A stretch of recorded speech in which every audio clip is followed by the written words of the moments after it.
Bonjour à tous, dans cette vidéo, nous allons voir comment insérer des portes et des fenêtres dans notre projet. J'ai déjà créé un projet avec 2 pièces et je préfère généralement travailler en vue 2D, tout en gardant la vue 3D affichée en haut de l'écran.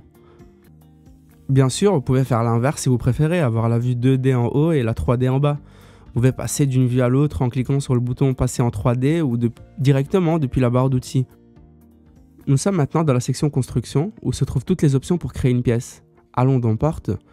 Et ici, nous trouvons différents types de portes. Donc, il y a la porte simple, la porte double, porte coulissante et bien d'autres. Je clique sur porte simple et le logiciel me permet instantanément de le placer dans le projet. Faites attention, si la sélection devient rouge, cela signifie qu'il y a une erreur. Cela arrive par exemple si vous essayez de placer la porte dans le vide. Rappelez-vous qu'une porte doit toujours être placée dans un mur.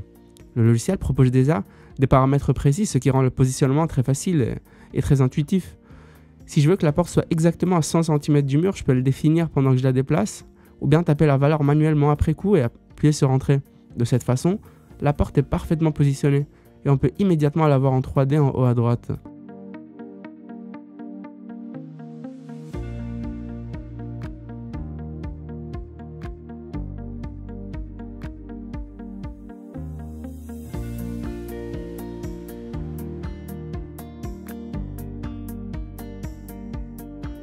Une fois la porte placée, je peux la sélectionner pour consulter les dimensions en largeur, en hauteur et en hauteur par rapport au sol. La profondeur s'adapte automatiquement à l'épaisseur du mur. Si je veux modifier la largeur par exemple, passer de 91 cm à 95 cm, je tape simplement la nouvelle valeur et j'appuie sur Entrée. Même chose pour la hauteur. Je peux taper manuellement l'entrée et vous pouvez voir que cela s'ajuste. En cliquant sur la porte, un menu noir s'affiche avec plusieurs options.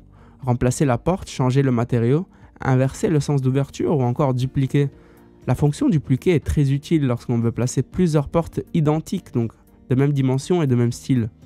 Une autre fonction pratique est le verrouillage. Une fois que tous les paramètres sont définis, je peux verrouiller la porte pour éviter de la déplacer par erreur. Si je veux la modifier plus tard, je devrais la supprimer et en insérer une nouvelle.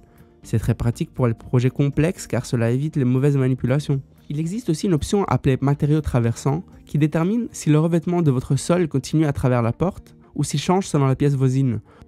Pour cela, je sélectionne la porte, je passe de l'onglet paramètres à style et je trouve l'option matériaux traversants.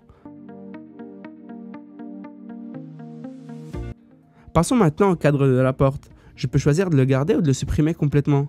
Si je garde le cadre, je peux modifier son style et son matériau. Par exemple, avoir une porte en bois avec un cadre en métal. Je peux aussi différencier le cadre du côté intérieur et celui du côté extérieur du mur. Je peux même supprimer le cadre d'un côté ou modifier la largeur et l'épaisseur indépendamment. Une autre fonction intéressante est le remplacement de matériaux depuis la barre noire. En sélectionnant la porte, puis remplacer le matériau, une nouvelle fenêtre s'ouvre et je peux changer la texture, la couleur ou encore même la poignée.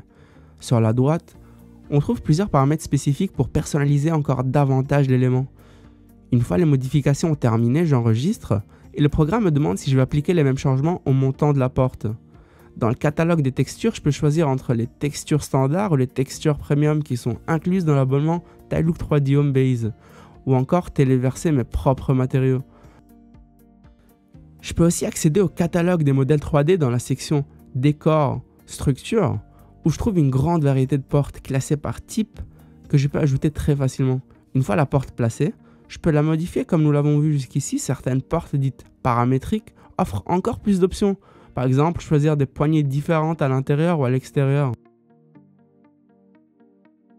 Enfin, ajoutons une fenêtre. Le processus est le même et les outils disponibles dans la barre noire sont identiques, à l'exception de la fonction d'ouverture qui ne concerne que les portes. En vue 3D, on peut aussi ajuster l'épaisseur du rebord de la fenêtre, autant à l'intérieur qu'à l'extérieur. Je vous encourage à exploser les baies vitrées et les différentes options disponibles dans le catalogue. Amusez-vous à tester les différentes possibilités et à donner style à vos projets. Nous reverrons dans la prochaine vidéo.